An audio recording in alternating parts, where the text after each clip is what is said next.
It was supposed to be a routine conservation flight over the Masai Mara until the camera operator went completely silent.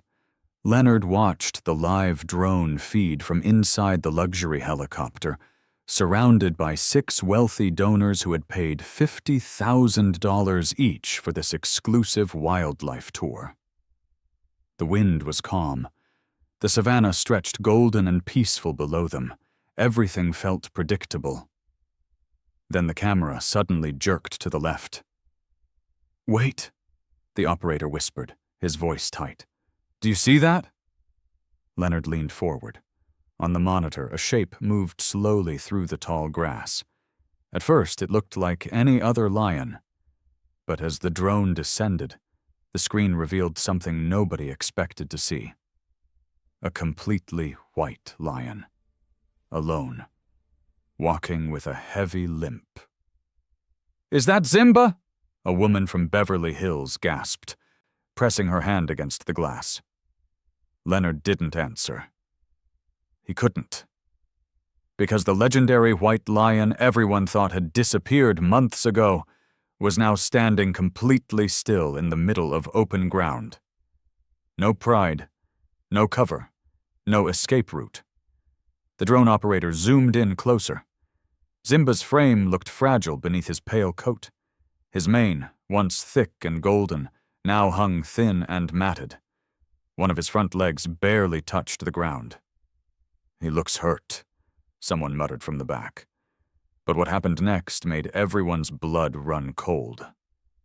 A single spotted shape emerged from the brush 30 feet behind Simba. Then another. Then 3 more. Within seconds, the screen filled with movement. Hyenas. At least 12 of them, circling slowly, methodically. Their heads low, their eyes locked. "Oh my God," the woman whispered. "They're hunting him." Leonard's jaw tightened. He'd seen hunts before, hundreds of them, but this felt different. Hyenas didn't usually target healthy adult male lions. They waited for the weak, the old, the abandoned. Simba stood perfectly still. He didn't roar, didn't charge, didn't even turn to face them. "Why isn't he running?" a man from Manhattan demanded, his voice rising. "Why isn't he fighting?" The pilot's voice crackled through the headset. "Should I descend?"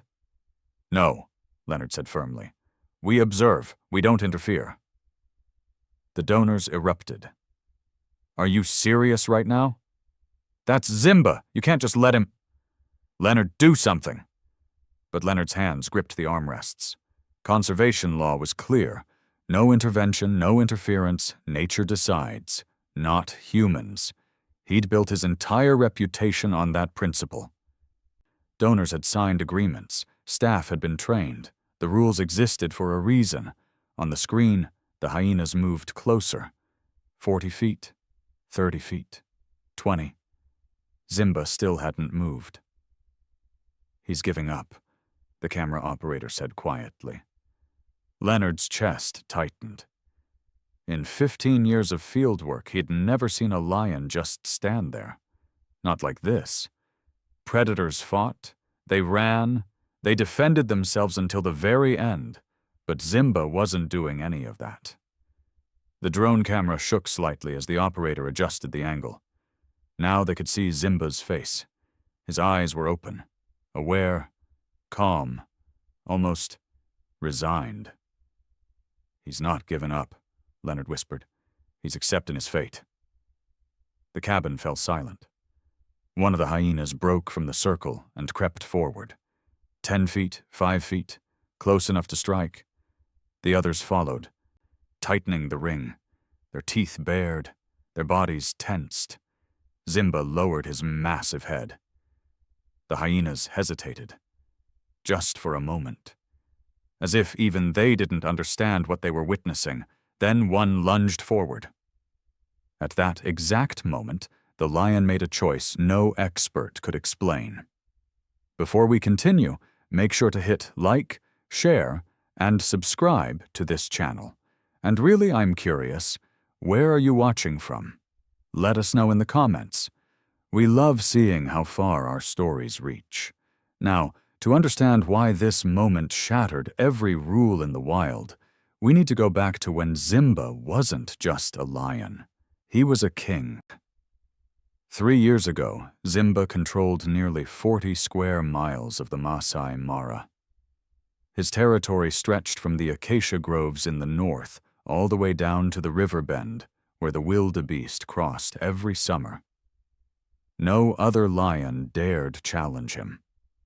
Not because of his size, though he was massive, not because of his strength, though he could take down a buffalo alone. It was the coat, that white coat. In a land where camouflage meant survival, Simba stood out like a ghost against the golden grass. Tourists would pay thousands of dollars just for a chance to see him.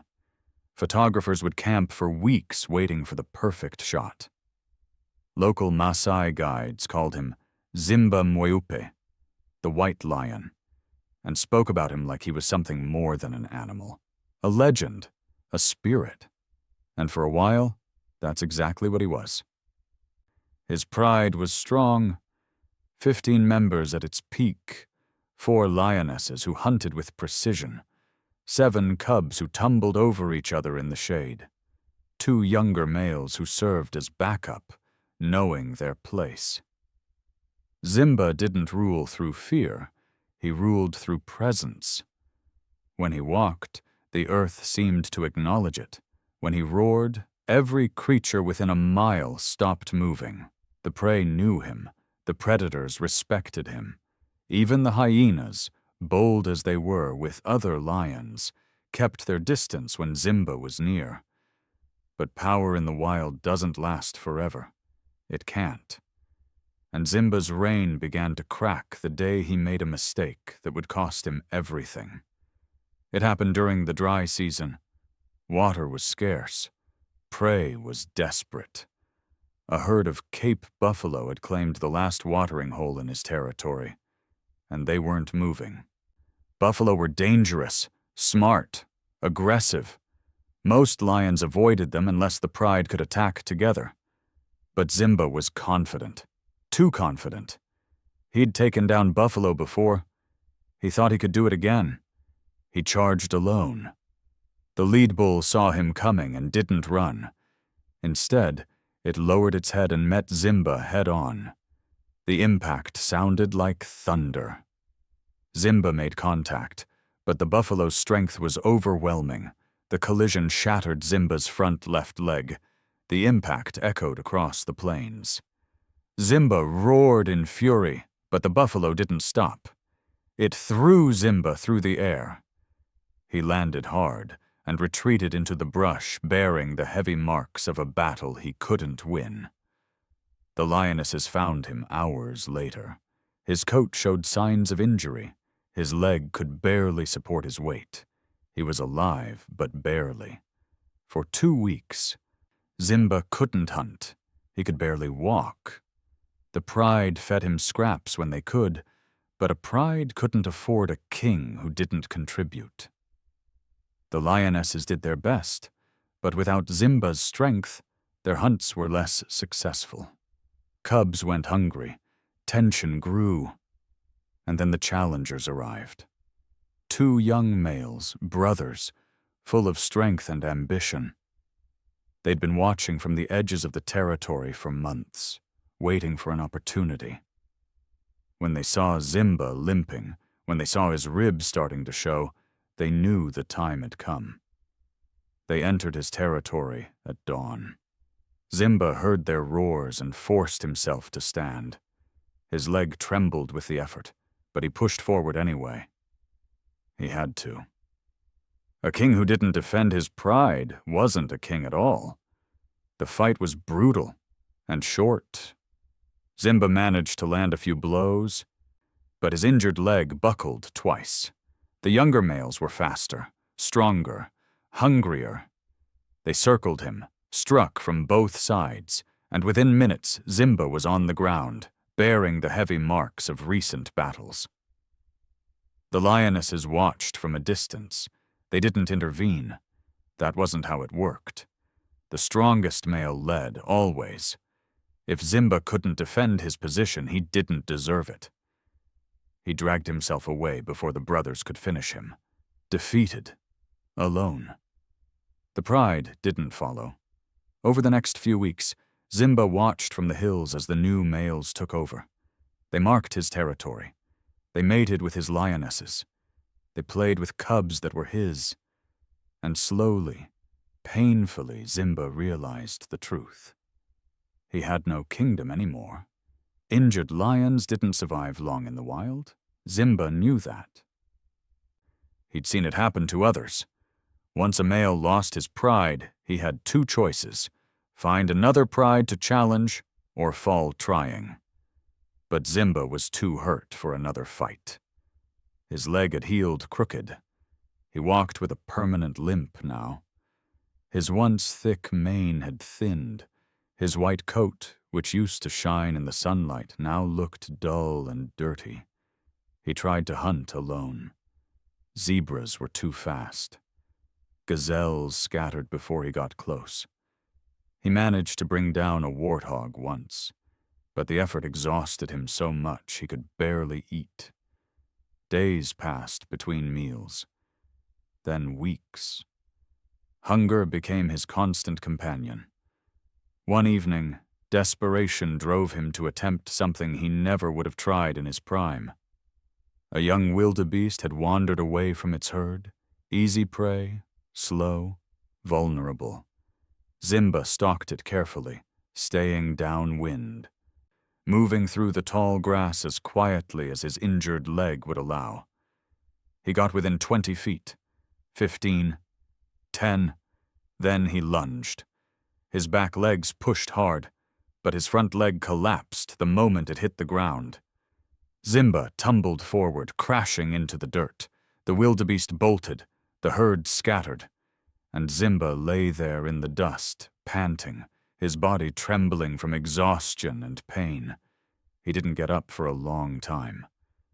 That night, as the sun set over the Masai Mara, Zimba did something no expert could explain. He couldn't hunt anymore. He couldn't fight. He couldn't reclaim what he'd lost. His body was failing. His strength was gone. But something inside him refused to fade away in the shadows, waiting for the elements to take him slowly. If this was the end, he would face it on his terms. By sunrise, Zimba would be standing in a place no king ever chooses. By sunrise, Zimba stood in the center of open grassland, exactly where he intended to be. No trees, no rocks, no cover, just flat earth stretching in every direction. He planted his 3 good legs firmly and waited. He didn't have to wait long.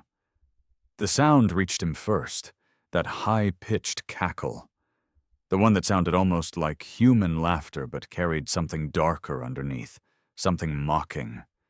It drifted across the grass from somewhere behind him, distant but unmistakable. Zimba's ears flicked back. He didn't turn around. Not yet. Another call answered from his left, then another from his right. They weren't close, but they were talking, communicating, letting each other know they'd found something worth investigating. A lone lion, injured, standing completely exposed. Zimba's breathing stayed steady. His amber eyes scanned the horizon. He'd made this choice. He'd walked into the open knowing exactly what it would attract. Hyenas could smell weakness from miles away.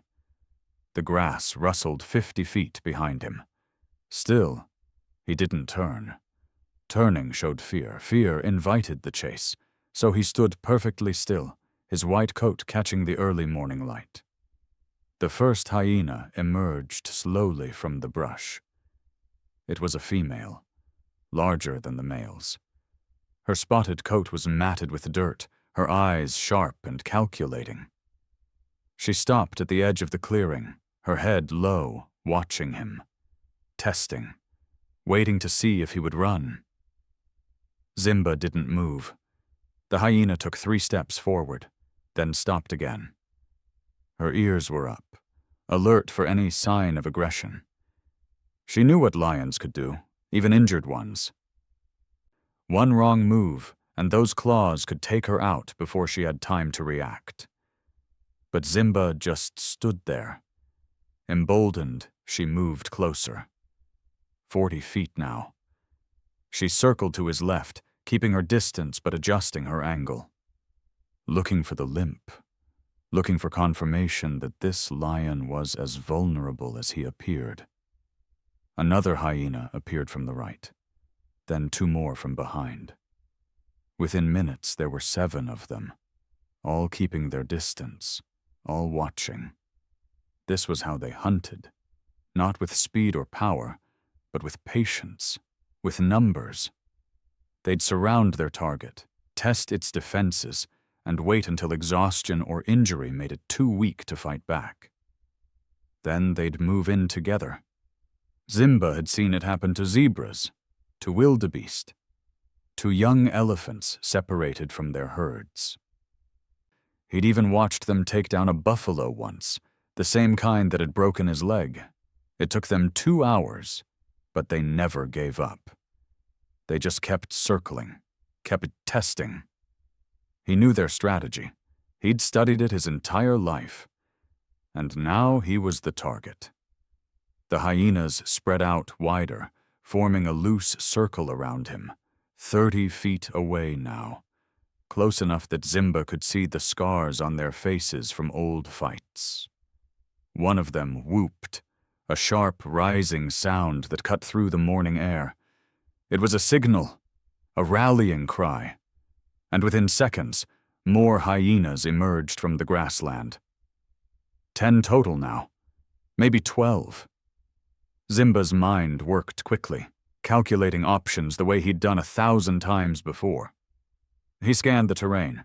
The nearest cover was a cluster of acacia trees 200 yards to the north. Too far. Even at full strength, he couldn't outrun 12 hyenas across open ground. To the south, the land sloped downward toward a dry riverbed. No shelter, just cracked earth.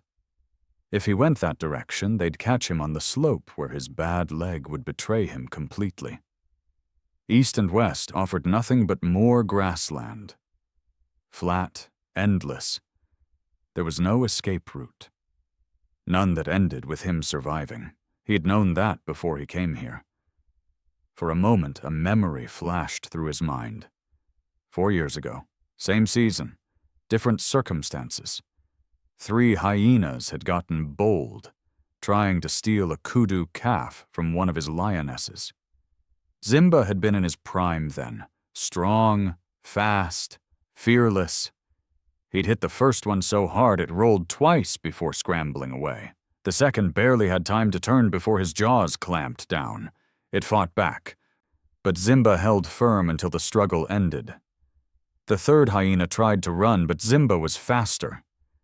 He'd pinned it to the ground with one massive paw and roared so loudly the entire pride heard it from a quarter mile away. The other hyenas watching from the bush never came closer. They knew better. That was the lion Simba used to be. But that lion was gone. The hyenas in front of him now didn't remember those days. Or maybe they did, and that's why they were so cautious.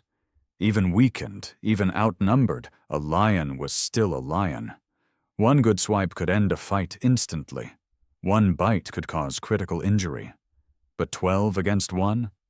Those were odds even a healthy lion couldn't overcome. The largest hyena, the female who'd appeared first, took another step forward.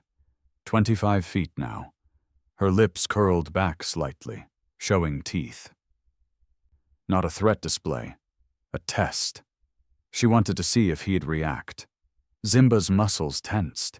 Every instinct screamed at him to attack, to show dominance, to prove he was still the king these plains once feared. But he was so tired. Tired of running, tired of pain, tired of hunger. Another hyena moved closer from behind. 20 feet, Then another from the right. 18 feet. The circle was tightening. 15 feet. Zimba could smell them now. That sharp, musky scent that hyenas carried. Could hear their claws scraping against the hard-packed earth. Could see the muscles in their shoulders tensing as they prepared for the rush. 12 feet. His heart pounded. Not from fear. From something else. Something deeper. A primal recognition that this moment, right here, would decide everything. 10 feet. The lead hyena lowered her head, preparing to dart in and test his defenses. The others shifted their weight, ready to follow her lead. This was it. The moment before chaos. Before the end. And then Zimba did something that froze every hyena in place. He lowered his head. Not in submission, not in surrender, but slowly, deliberately, like a king acknowledging a truth only he understood. The hyenas stopped moving. Their ears flattened. Their eyes darted between each other, confused. In all their hunts, in all their years, they'd never seen prey do this. Prey ran. Prey fought. Prey panicked. Prey didn't choose. When Zimba lowered his head, even the hyenas hesitated. But 3,000 feet above him, inside a luxury helicopter cutting through the morning air, Leonard Hayes wasn't hesitating. He was calculating. Leonard had built his entire life on calculation. Numbers, patterns, logic. At 26, he'd sold a data analytics company to a tech giant for $400 million. By 30, he'd used that money to buy a 12,000-acre ranch in Wyoming and poured everything into wildlife conservation. He funded anti-poaching units across 3 countries, sponsored research programs at 6 universities. But money couldn't prepare him for this. "That's him," Leonard said quietly, his eyes locked on the drone monitor. "That's Zimba." The camera operator glanced up. "You sure?" "I'm sure." Leonard had seen Zimba twice before. Once from a distance, through binoculars, when the white lion was still in his prime. The second time was in a documentary that had gone viral 2 years ago. 50 million views. Every conservation organization in the world shared it. Zimba had become a symbol. And now, Leonard was watching the end. The helicopter cabin was quiet, except for the steady thrum of the rotors. 6 donors sat in custom leather seats, each one hand-picked by Leonard's team. They'd each paid $50,000 for this flight. Not for the view, not for the photos, but for access. To Leonard. To the feeling that their money was doing something that mattered.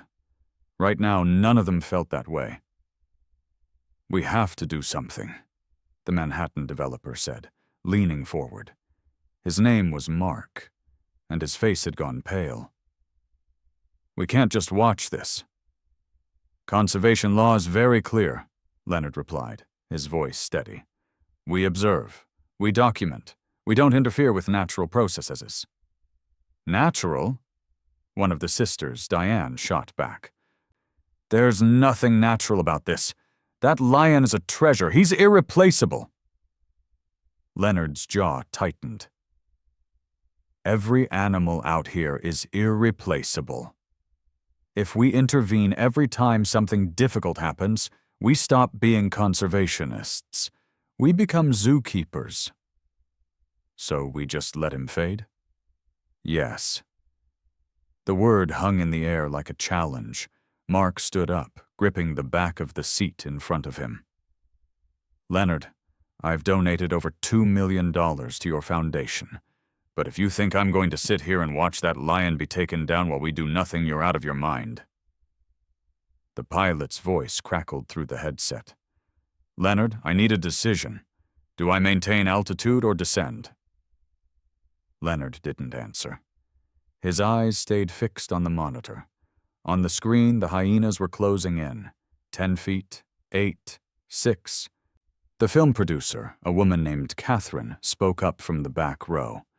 Her voice was quieter than Mark's, but it carried more weight. "My father passed this morning." Everyone turned to look at her. "I got the call 2 hours before we took off," Catherine continued. "Sudden. No warning." She paused, her eyes glistening. "I almost canceled this trip, but he would have wanted me to come. He loved wildlife, loved the idea that we could still save something." She looked directly at Leonard. "He used to tell me that the hardest choices are the ones that define who we are, not the easy ones, the ones that cost us something." Her voice cracked slightly. "I don't know what the right answer is here, but I know that if we fly away and that lion is lost while we watch, I'm going to remember this moment for the rest of my life. And I'm not sure I'll be okay with it." Leonard felt something twist in his chest. He'd spent 15 years building a reputation. The conservationist who followed the rules. The one who understood that nature was brutal, yes, but interference was worse because it created dependency. He had given speeches about this, written articles, argued with other conservationists. He'd always won those arguments because his logic was airtight. But logic didn't account for the weight in his chest right now. On the monitor, Zimba stood completely still. The hyenas were 4 feet away, 3 feet, close enough to make contact. "Leonard," the pilot said again, more urgently, "I need an answer." One of the field biologists on Leonard's staff, a woman named Dr. Reina Okoye, spoke through the headset from the ground station. Her voice was calm but firm.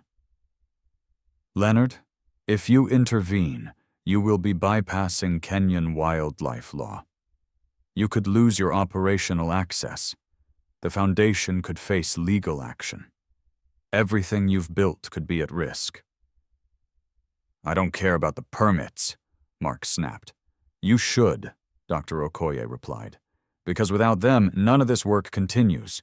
No anti-poaching, no research. You save 1 lion today and lose the ability to save thousands tomorrow. That's the trade." Leonard closed his eyes. He'd made this calculation before. It always made sense on paper. But Zimba wasn't theoretical. "There's also the matter of precedent," Dr. Okoye added.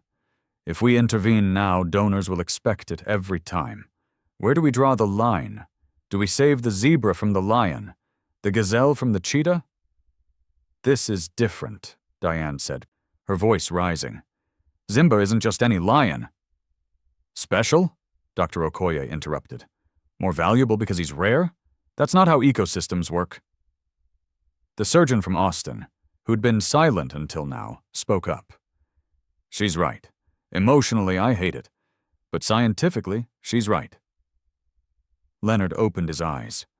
On the screen, one of the hyenas lunged forward, testing Zimba's defenses. Zimba didn't react, didn't flinch. Just stood there, his head still lowered, like he'd already made peace with what was coming. And suddenly Leonard understood. Zimba wasn't retreating. He wasn't fleeing. He was standing, accepting the laws of the wild on his own terms, in the open, with dignity. It was the bravest thing Leonard had ever seen. Catherine leaned forward. "Leonard, please." The pack tightened the ring, their focus locked, bodies tense. "Ready to go." Leonard's hand gripped the armrest so tightly his knuckles turned white. 15 years of discipline, 15 years of rules. But in that moment, staring at a white lion who refused to back down, Leonard realized something that made his stomach drop. Doing nothing would follow him for the rest of his life. But before Leonard could speak, before he could make the decision that would change everything, something shifted on the screen below. Before we continue, you and most people watching right now might never see another video from this channel. all because you forgot to subscribe. So please like, share, and subscribe to this channel. It is literally the only way you tell me that the hours researching, writing, and editing these stories was worth it. Now, let's get back to the story. Zimba's breathing changed. The camera operator had zoomed in close enough now that they could see the rise and fall of the white lion's ribcage. It had been steady before, controlled, but now it was slowing. Each breath took longer, deeper, like Zimba was pulling air from somewhere beyond exhaustion. "His legs are shaking," Diane whispered. She was right. Zimba's back right leg trembled visibly. Not much, just a slight quiver in the muscle. But in the wild, that tremor was the difference between survival and the end. The hyenas saw it too. Their ears perked up. Their circle tightened another 6 inches. Leonard leaned closer to the monitor, his heart pounding. He'd seen animals in their final moments before. Wildebeest, zebras, even elephants. There was always a point where the body just stopped fighting, where survival instinct gave way to something quieter, something final. Zimba was reaching that point. His injured front leg, the one that had been bearing almost no weight, buckled slightly. He caught himself, locked the joint, forced it to hold. But the effort cost him. His breathing hitched. His head dipped an inch lower. "He's exhausted," Mark said quietly. "He can't hold out much longer." The hyenas knew it too. They stopped their circling, stopped their calling. The clearing went eerily silent except for the distant hum of the helicopter rotors. No more testing, no more probing. This was the moment before the strike, the calm before chaos. One of the hyenas, a large male with a torn ear, took a single step forward, then stopped, waiting. Zimba didn't react. Another hyena moved, this one from the left, closer, just one step. Testing to see if the lion still had fight left in him. Nothing. It was like watching a king abdicate, not through force, not through defeat in battle, but through acceptance, through the quiet acknowledgement that his time had passed. Leonard's throat tightened. He'd spent 15 years studying predator behavior. He'd read every research paper, watched thousands of hours of footage, and not one biologist had ever described anything like this. Lions fought, always. Even when the outcome was certain. They roared, they charged, they went down swinging because that's what apex predators did. But Zimba was doing something different. He was letting go. "Look at his eyes," Catherine said softly. The drone camera adjusted, and suddenly Zimba's face filled the screen. His amber eyes were still open, still aware. But there was something in them that Leonard had never seen in a wild animal before. Peace. Not resignation, not defeat. Peace. Like Zimba had made a choice that went beyond survival, beyond instinct, something deeply, impossibly deliberate. "He's giving in," Leonard whispered. The words came out before he could stop them, and as soon as he said it, he knew it was true. This wasn't about injury or exhaustion or age. This was about will. Zimba's will. And for reasons Leonard couldn't begin to understand, the white lion had decided that this was how his story would end. In the open, surrounded, facing his enemies without fear. The hyenas sensed it. Their posture changed. The aggression faded slightly, replaced by something almost cautious, almost respectful. They'd hunted hundreds of animals, hunted without hesitation, but this felt different, even to them. The lead female took another step, 2 feet away now, close enough that if Zimba wanted to strike, this would be his last chance. He didn't move. His breathing slowed even more. In, out, in. Long pauses between each breath. His muscles, which had been tense and coiled, began to relax. The tremor in his back leg stopped, not because he'd found new strength, but because he'd stopped trying to fight it. Mark turned away from the monitor. "I can't watch this." But Leonard couldn't look away. None of them could. Because what they were witnessing wasn't just the end. It was something older, something primal. A ritual that predators and prey had been acting out for millions of years, but rarely with this kind of clarity. The moment when struggle ends, when the fight stops. When the only thing left is acceptance. Zimba's head lowered further, not quickly, not like collapse, but slowly, deliberately, inch by inch, until his muzzle was almost touching the ground. It looked like a bow.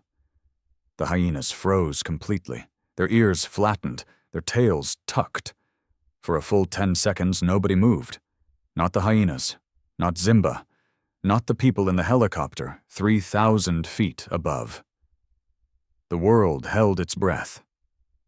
Then the lad female took one final step, close enough to touch him now, her body tensed, her muscles coiled. This was it, the final irreversible moment. Once she committed, the others would follow. Once the strike began, there would be no stopping it. Zimba closed his eyes. In the helicopter, Diane made a sound somewhere between a gasp and a sob. Catherine's hand covered her mouth. The surgeon from Austin gripped the seat in front of him. Mark had turned back to the screen, unable to stay away. Leonard felt something break inside his chest, not just emotion, something deeper. A fundamental belief that nature was separate from morality, that animals didn't make choices the way humans did, that conservation meant observing without judgment. But watching Zimba now, Leonard couldn't hold on to that belief anymore. Because this wasn't an animal acting on instinct. This was a creature making a choice, an impossible, unexplainable, heartbreaking choice. The lead hyena's muscles tensed one final time. Her jaws opened, her body shifted forward. And then she moved. The first hyena moved decisively, and Leonard moved faster. "Bring us down," he said. The pilot's hand froze on the controls. "Say again?" "Bring us down, now!" The cabin erupted.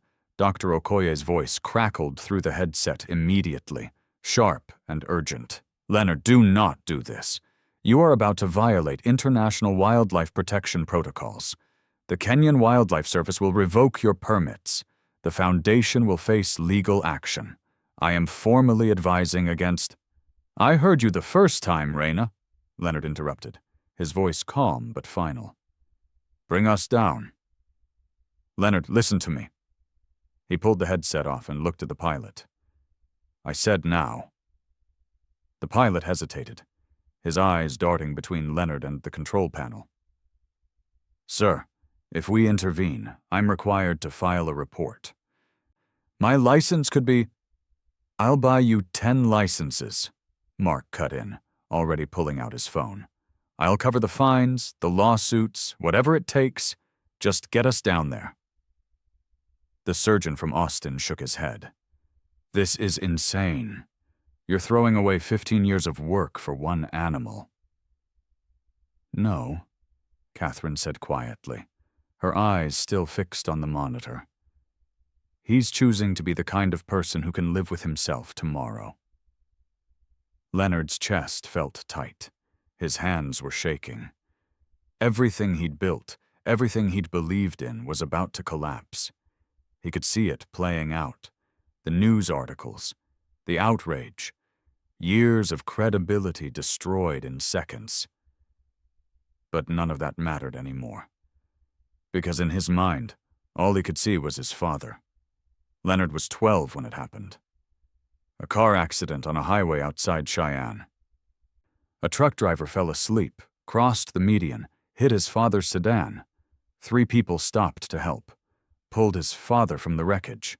His father survived. Barely, but he survived. Leonard remembered visiting him in the ICU. His father had squeezed Leonard's hand weakly and said, "The man who pulled me out didn't know me, didn't owe me anything. But he made a choice. That choice saved my life. Rules matter. But there are moments when being right matters less than being human."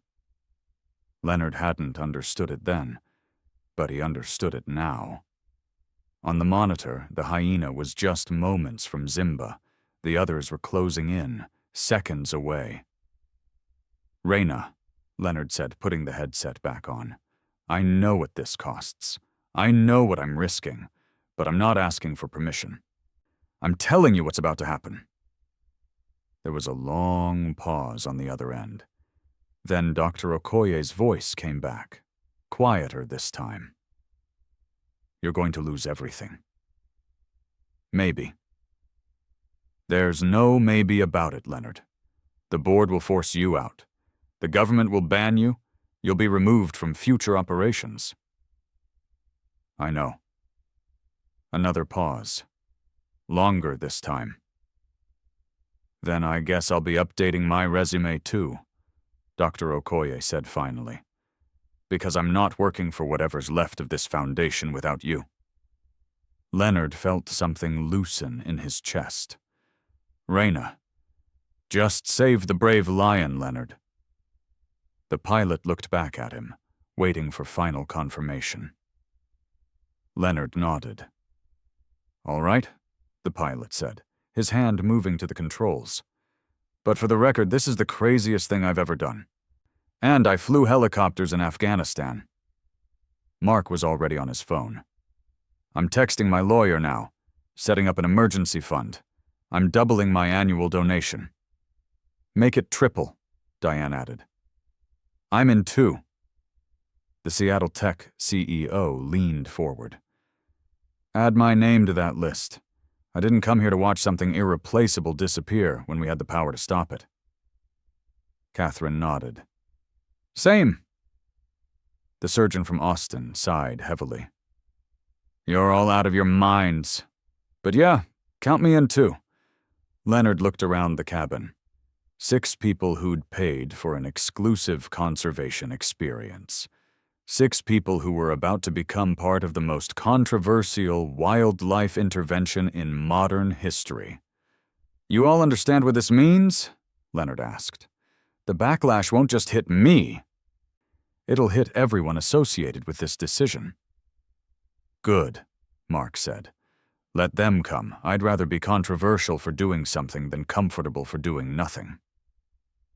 On the monitor, the hyena's teeth were touching Zimba's mane now. The white lion hadn't moved. He was beyond fighting now, beyond running. This was it. "Descending now," the pilot announced. The helicopter tilted forward, and Leonard's stomach dropped. Not from the motion, from the weight of what he had just done. The rule he'd just shattered. There was no going back. The altitude meter dropped. 3,000 feet, 2,500, 2,000. The ground rushed up to meet them, details becoming sharper. The grass, the hyenas, Zimba's white coat against the green. 1,500 feet. Through the headset, Leonard could hear radio chatter. Other rangers. Park officials. Voices raised. Questions shouted. Confusion spreading. 1,000 feet. The hyenas below started to notice. Their heads turned upward. Ears perked. The sound of the helicopter, which had been distant background noise, was now impossible to ignore. 700 feet. The lad hyena lunged, closing the distance with terrifying speed. She looked up, confused by the approaching noise. 500 feet. The other hyenas began to scatter, instinct overriding hunger. Something large was coming, something loud, something dangerous. 300 feet. But one hyena didn't run, the large male with the torn ear. He stood his ground, torn between the easy meal in front of him and the threat descending from above. His eyes darted between Zimba and the helicopter. He made his choice. Instead of retreating, he lunged forward, going for Zimba again, one last desperate attempt before whatever was coming arrived.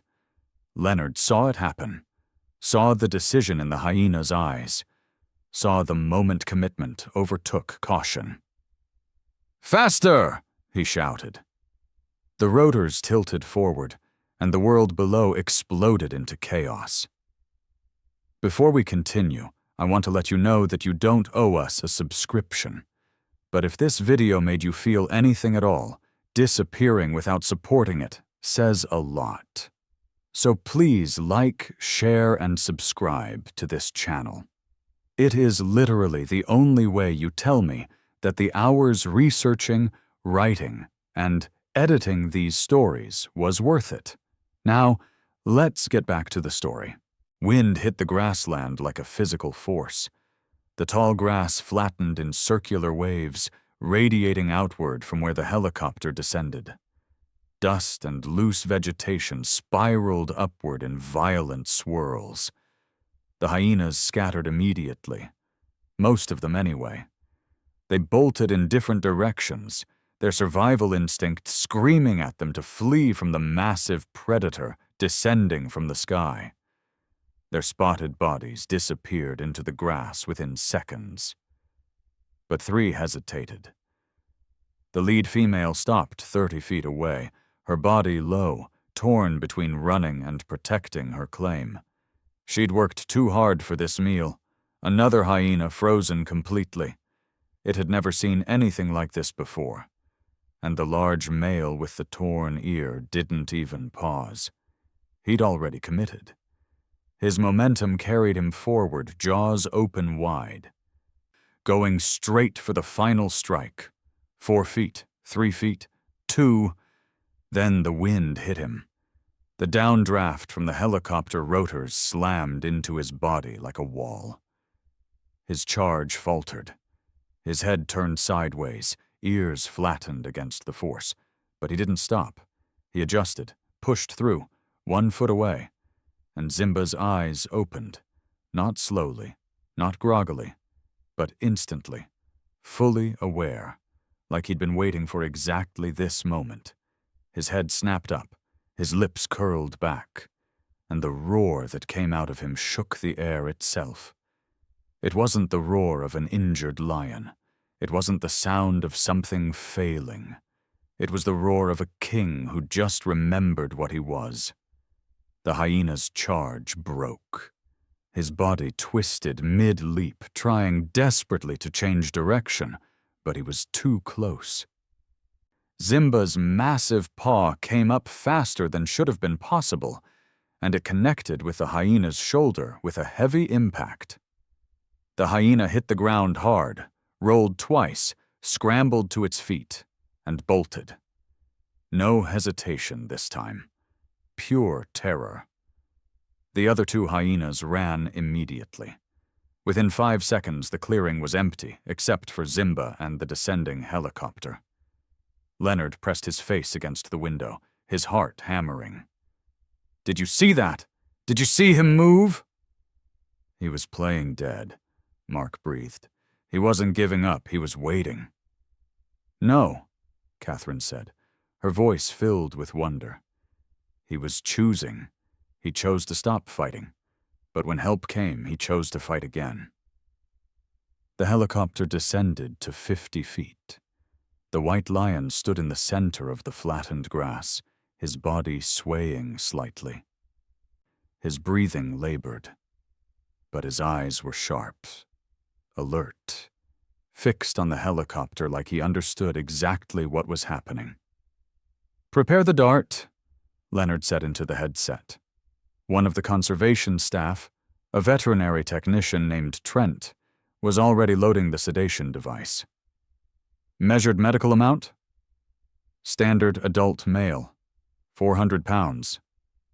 He looks lighter than that."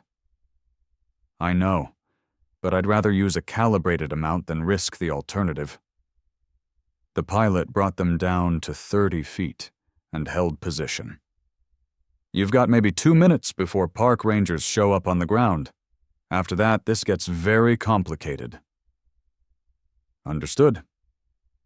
Leonard turned to Trent. You ready? Trent nodded, bringing the launcher up to his shoulder. He'd done this hundreds of times, but his hands were shaking now. Steady, Leonard said quietly. Through the scope, Trent found Zimba's shoulder, the ideal target. Large muscle mass, away from vital organs. On my mark, Leonard said, watching Zimba carefully. The white lion was still standing, but his legs were trembling again. The burst of energy was fading fast. Now, Leonard said. The device fired with a soft pop. The dart flew true. It hit Zimba's right shoulder and embedded itself, the bright orange flight visible against his white coat. Zimba flinched. His head swung around, looking at the dart with confusion. Then his eyes found the helicopter again, found Leonard through the window. For 3 seconds, they locked eyes. Man and lion, separated by 30 feet and an impossible choice. Then Zimba's front legs buckled. He's going down, Trent said. But Zimba caught himself. His muscles locked, his jaw clenched. He planted his 3 good legs and held. The sedative should be working by now, Trent said, checking his watch. Why isn't he? Zimba took a step forward, toward the helicopter. What is he doing? Diane whispered. Another step. His injured leg dragged slightly, but he kept moving. The drug should have him immobilized, Trent insisted. He shouldn't be able to. Zimba stumbled. His back legs gave out completely, and he dropped to his haunches. But still his front legs held. His head stayed up. He's fighting the sedative, Leonard realized. He doesn't understand we're helping him. He thinks we're attacking. Another stumble. Zimba's front left leg finally gave out. He collapsed onto his side, his white coat settling into the grass. His breathing was rapid, shallow. The sedative was winning, but his eyes remained open, still watching, still aware. Set us down, Leonard ordered. 20 yards out. Trent, prep the transport cage. Leonard, you can't go out there alone, Mark protested. He won't wake up, not for at least an hour. Leonard was already unbuckling his harness. But if park rangers arrive before we secure him, this whole thing falls apart. The helicopter touched down, and the moment the skids hit Earth, Leonard was out. He grabbed a medical kit and ran toward Zimba, grass whipping around his legs. He dropped to his knees beside the white lion. Up close, Zimba was even more magnificent than Leonard had imagined. Even starved, even injured, Leonard's hands moved quickly, checking vitals. Heart rate elevated but steady, breathing regular.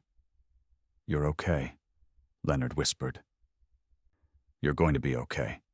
Zimba's eyes were half closed now, but just before they shut completely, Leonard could have sworn he saw something in them. Recognition. Like Zimba knew what Leonard had risked. Then his eyes closed, and the white lion went still. Behind Leonard, the helicopter's engines powered down. In the distance, Leonard could hear vehicle engines approaching. The Rangers were coming. But all Leonard could think about was what he'd just witnessed. A lion who'd stopped fighting, who'd chosen to face the end with dignity. And then when the impossible happened, that same lion chose to fight again. The lion everyone thought had surrendered chose life. And now, Leonard had to fight for his. The transport to the sanctuary took 4 hours. Zimba remained sedated the entire journey, his massive body secured in a custom cage designed for situations exactly like this. Trent monitored his vitals every 15 minutes. Heart rate, breathing, temperature. Everything held steady, but it was the silence in the helicopter that Leonard would remember most. No one spoke. Not the donors, not the pilot. They just watched Zimba breathe, each rise and fall of his chest a small miracle. When they finally touched down at the Mara Wildlife Sanctuary, a full medical team was waiting. Dr. Shirley Kimani, the head veterinarian, had assembled her entire staff. X-ray equipment, surgical tools, IV fluids. "Get him inside," she ordered the moment the cage was unloaded. "I want full diagnostics within the hour." Leonard stood back and let them work. This was their expertise now. His part was done. He'd saved Zimba's life. Now he had to deal with the consequences. The call started before Zimba was even off the examination table. The Kenyan Wildlife Service, 3 different conservation organizations, 2 international media outlets, all of them with the same message. Leonard Hayes had violated protected wildlife protocols, and there would be consequences. The first article went live 6 hours later. American millionaire breaks conservation law to save famous lion. The story spread like wildfire. Twitter, Facebook, Instagram. Within 12 hours, Leonard's decision was being debated on morning news shows across 3 continents. The backlash was immediate and brutal. "Conservation has rules for a reason," declared one headline. Wildlife biologists Leonard had worked with for years publicly condemned the intervention. The Kenyan government launched a formal investigation. Leonard's permits were suspended. 3 conservation zones he'd worked in for over a decade denied him access. The Foundation's board called an emergency meeting. Leonard sat in that meeting and listened as they outlined everything he'd already anticipated. Legal fees, permit revocations, donor concerns. "We need to consider whether it's in the Foundation's best interest for you to step down," the board chair said carefully. Leonard nodded. "I understand." "Do you?" another board member challenged. "Because from where I'm sitting, you threw away 15 years of credibility for one animal." "One? How is that defensible?" Before Leonard could answer, his phone buzzed.